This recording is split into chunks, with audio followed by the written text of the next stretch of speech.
The Life of Reason, George Santayana, 1863 to 1952.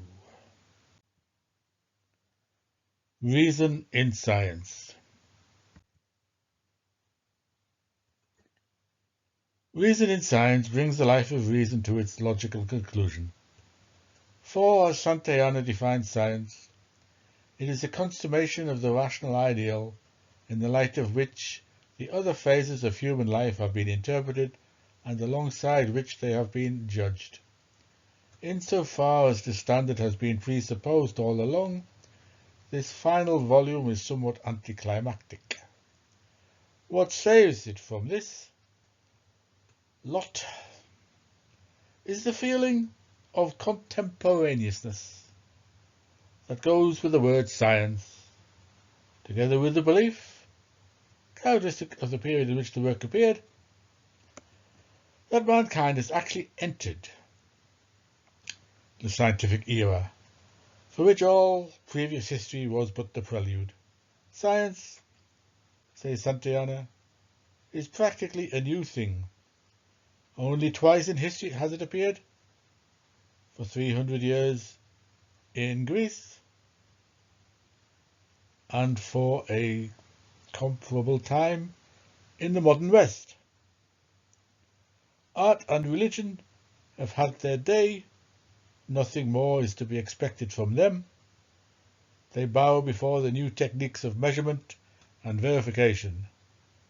The fruits of science, however, have scarcely begun to appear, and the morrow is sure to bring many surprises.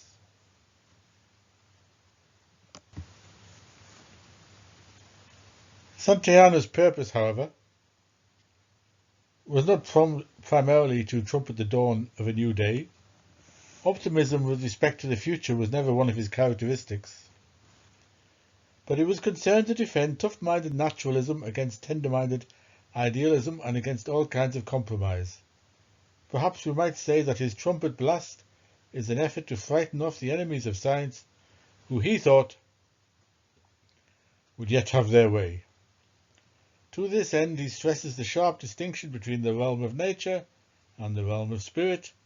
There is a science corresponding to each of these which, using classical terms, he designates respectively as physics and dialectic. The ideal expression of physics is mechanics, because the laws governing the behaviour of matter are there made perfectly intelligible. But mechanics is exceptional, true only in the gross. The forms and repetitions of nature are never simple and never perfect. Nevertheless, all knowledge which has to do with facts must adopt a mechanical principle of explanation.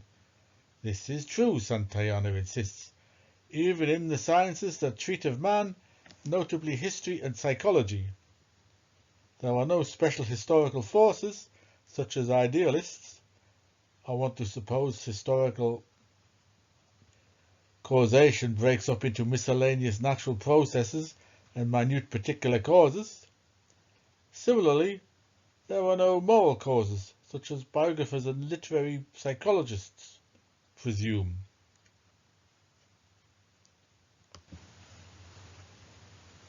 The part of psychology which is a science is physiological and belongs to the biology of man. As physics comprehends all sciences of fact, dialectic includes all sciences of idea. Its perfect expression is mathematics, which makes possible the deductive elaboration of hypotheses in physics. But another branch of dialectics elaborates the relationship between conflicting human purposes or ideals. Socrates, who pioneered in its development, first established rational ethics. Purely a normative science, it sheds great light on human undertakings and is presupposed in any study, such as the present one, which attempts to deal intelligently with problems of good and evil. But it is limited to ideas and cannot take the place of observation and experiment in questions that have to do with existence. As between questions of fact and questions of purpose, the latter are by far the more fateful, since it was within their domain to decide whether the life of reason is to be pursued. Here Santayana considers at length the subject of post-rational ethics and religion. The age of the Greeks passed. In mathematics, physics and medicine, knowledge continued to progress, but meanwhile a sense of world weariness descended upon men's minds, causing them to turn their backs on worldly enterprise and seek consolation in pleasure or compensation in ecstasy, or to deaden disappointment by asceticism and obedience.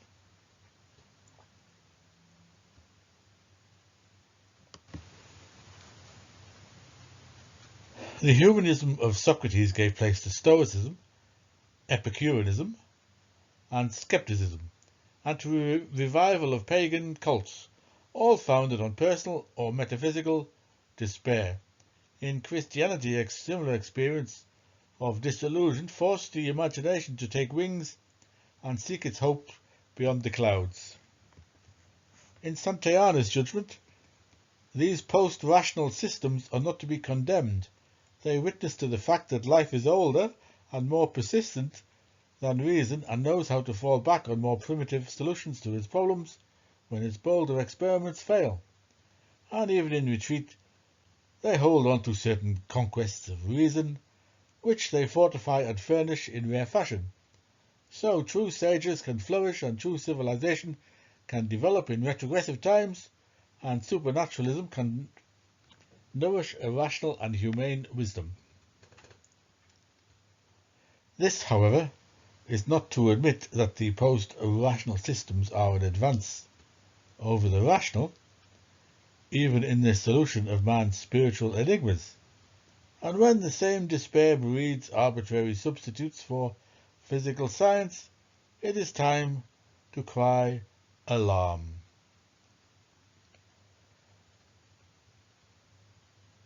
Santayana's final chapter. The validity of science is devoted to criticisms of science, particularly from theologians and transcendental philosophers. The former wish to combine scientific explanation with relics of myth and so preserve a sanction over moral and political behaviour. What the latter seek is less clear. Their attack consists in showing what was never in doubt, that the findings of science are relative. Such philosophers apparently aim at freeing their minds of intelligible notions so that they can swim in the void of the vegetative and digestive stage of consciousness. Science is not beyond criticism. A healthy skepticism respecting the claims of reason is ever in order. It is an integral part of science to review its findings, to purge itself of arbitrariness and bad faith, for its whole aim is to free the mind from caprice and bringing it under the control of objective principles. Santayana quotes Heraclitus, saying, Men asleep live each in his own world, but when awake they live in the same world together. Religion and art are too much like dreaming. When man brings his dreams under the control of the real world on the other hand, and the principle of contradiction on the other, he passes from mere faith and aspiration to knowledge and expectation.